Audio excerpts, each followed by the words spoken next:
Mis queridos hermanos, Dios les bendiga.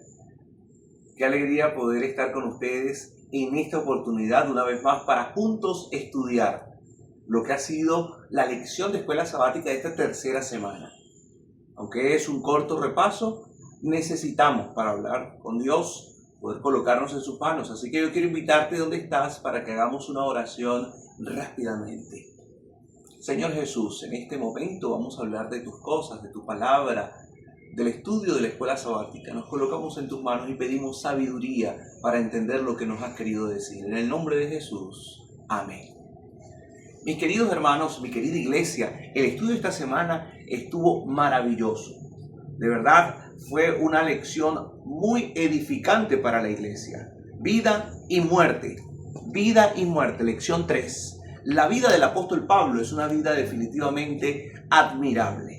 Necesitamos comprender que a través del estudio de la escuela sabática estamos analizando factores importantes de la vida de un hombre que dejó mucho para la iglesia en el Nuevo Testamento.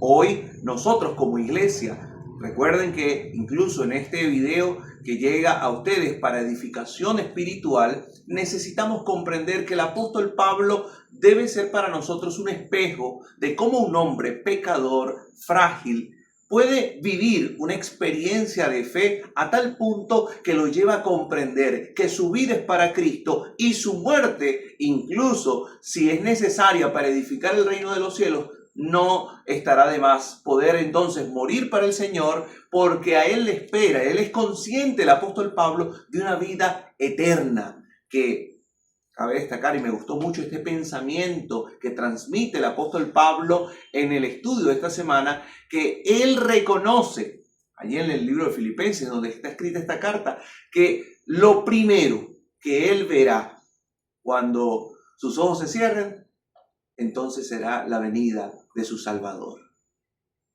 ¿Qué piensas cuando meditas en esto?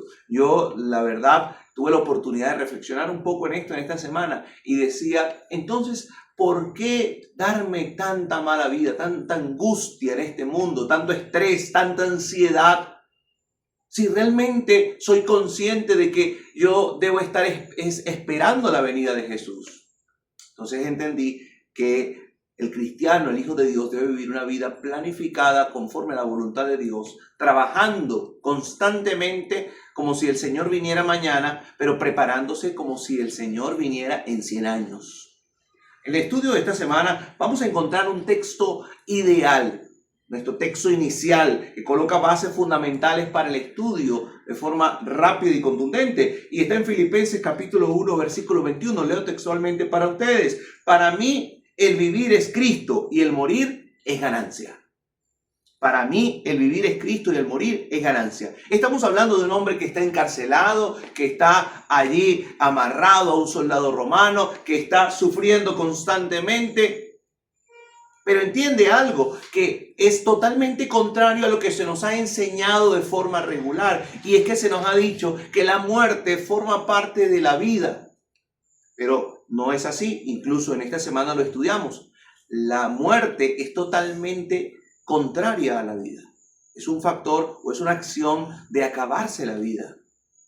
El apóstol Pablo nos explica en dos ejemplos rápidos y lo ilustra el escritor esta semana con dos personajes más, como son la vida de Lázaro, como es la vida de Lázaro. Lázaro, el Señor Jesús viene a él y estaba muerto. La muerte es un sueño. El Señor Jesús lo explica. Él duerme. Aquellos que duermen hoy son aquellos que están en Cristo Jesús. Nos llena de tristeza cuando vemos que algún hermano descansa, que fallece, ciertamente porque su ausencia física indudablemente nos deja un vacío. Pero también nos debe llenar de esperanza saber que en Cristo Jesús le veremos pronto.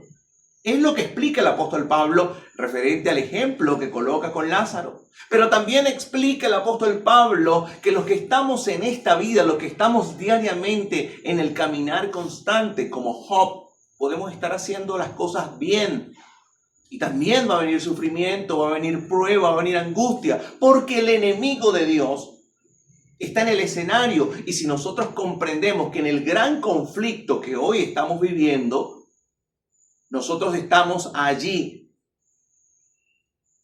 tomando parte para tomar una decisión entre el bien o el mal, entonces vamos a vernos reflejados en el ejemplo de Job. Pero ambos personajes convergen en Pablo, porque él menciona que ha sido perseguido, apedreado, torturado, indudablemente en diferentes ocasiones vivió el apóstol Pablo esta situación. Él lo explica en la segunda carta a los Corintios. Nosotros hoy consideramos como relevante quizás llevar una vida tranquila, sin angustia, sin estrés, sin pruebas. Pero muchas de estas las vamos a vivir. Pero la ventaja y la diferencia que el apóstol Pablo presenta en vivir una experiencia de fe con el Señor Jesús es ir tomado de la mano de Él. Yo resalté algunos aspectos rápidos que quisiera compartir con ustedes, repito, de forma rápida, ¿no? Número 1, Cristo murió para destruir la muerte. Esta tenía el dominio de la mano de Satanás, pero Él ha muerto para darnos vida y que no seamos más esclavos del pecado y la maldad de este mundo, para que en vida no seamos esclavos, sino que seamos libres en su sangre preciosa. Esto lo ha hecho el Señor para salvación de cada uno de nosotros. Ahora bien, es importante definir y tener claro nuestros pensamientos, y lo resalté acá, porque nuestra mejor arma espiritual está en el ejemplo que podamos dar a través de la misericordia, la paz, la mansedumbre, la bondad, los frutos o el fruto del Espíritu Santo. Y dando frutos de bondad y misericordia, de amor, de paz. Ahora, ¿qué es contrario a todo esto? Bueno, indudablemente la vergüenza, la traición, el miedo, el orgullo, por sobre todas las cosas. Resaltaba acá que en una cita, la sierva del Señor, la hermana Elena, en Testimonios para la Iglesia, tomo 5, destaca que si hay algo que está destruyendo la iglesia es el orgullo. Y resaltaba esto porque el apóstol Pablo habla de vivir una vida de servicio abnegado al Señor, de entrega a Dios y de salvación en Cristo Jesús, entendiendo que si hoy nosotros llegáramos a ir al descanso, entonces alabado sea Dios, nuestros ojos se cerrarán, pero al abrirlos veremos la venida gloriosa de nuestro Salvador. Escucharemos la trompeta de Dios y el ángel de Jehová nos tomará de la mano y seremos allí resucitados para gloria de su santo nombre. De no ser así, las pruebas que vendrán, no te preocupes, Dios te tomará de la mano. Así que sé uno con la iglesia. Vence el orgullo y la maldad de este mundo, porque Cristo ha venido a vencer. Y pase lo que pase, sigue adelante en vida e incluso en la muerte. Tus obras descansarán contigo y estarán presentes en el día del juicio final. Que Dios te bendiga, hermano, que Dios te bendiga, hermana querida, y que juntos podamos colocarnos en sus santas manos. Yo quisiera invitarte para que oremos, dando gracias a Dios porque tenemos la oportunidad de predicar el Evangelio de Jesús. Padre, gracias por tu cuidado, gracias por este momento, tener la oportunidad de orar y estudiar tu palabra. Nos colocamos en tus manos pidiendo que nos dé la fuerza necesaria para predicar incluso en las pruebas. Te lo pedimos en el nombre de Jesús. Amén.